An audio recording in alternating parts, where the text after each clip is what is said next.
আসসালামু আলাইকুম। আমার ইউটিউব চ্যানেলে আপনাদের আরও একবার স্বাগত জানাই। আজকে আমি আপনাদের সাথে শেয়ার করব ওটসের খিচুড়ির রেসিপি। চলুন দেখে নিন কীভাবে আমি এই খিচুড়িটা বানাই। তার জন্য কড়াইতে আমি অল্প ঘি দিয়ে দিছি, অল্প সরষের তেলও দিয়ে দেব। আপনারা চাইলে খালি ঘি দিয়েও বানাইতে পারেন। অল্প রসুন কুচি দিয়ে দিছি, অল্প আদা কুচি দিয়ে দেব, পেঁয়াজ কুচি দিয়ে দেব।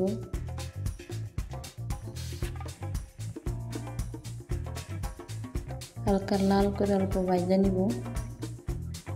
এই খিচুড়িটা আপনারা বাচ্চাদের জন্য সকালের নাস্তা রাতের খাবারের দিতে পারেন।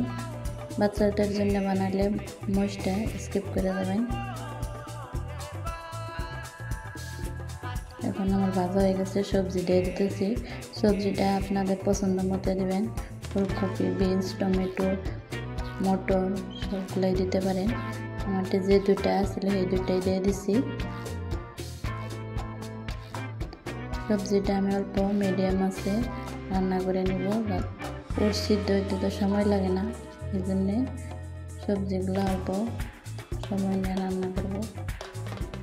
এখন হলুদ, জিরা, ধনিয়া গুঁড়া দিয়ে দিতেছি।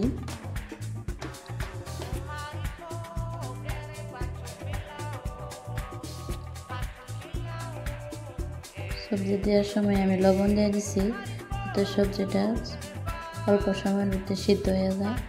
এখন আমি ওটস দিয়ে দিতেছি।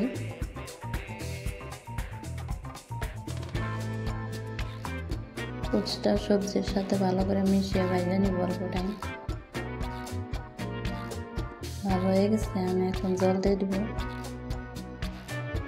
যারা আমার ভিডিওটি দেখছেন, আমার ভিডিওটি ভালো লাগলে একটি লাইক দিয়ে দেবেন।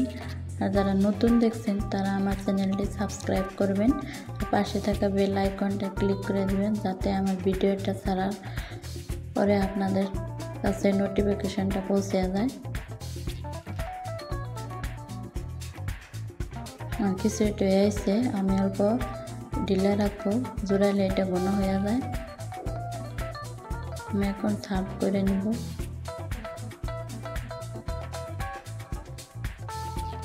আজকের ভিডিওটা এই পর্যন্ত। সবাই ভালো থাকবেন, সুস্থ থাকবেন।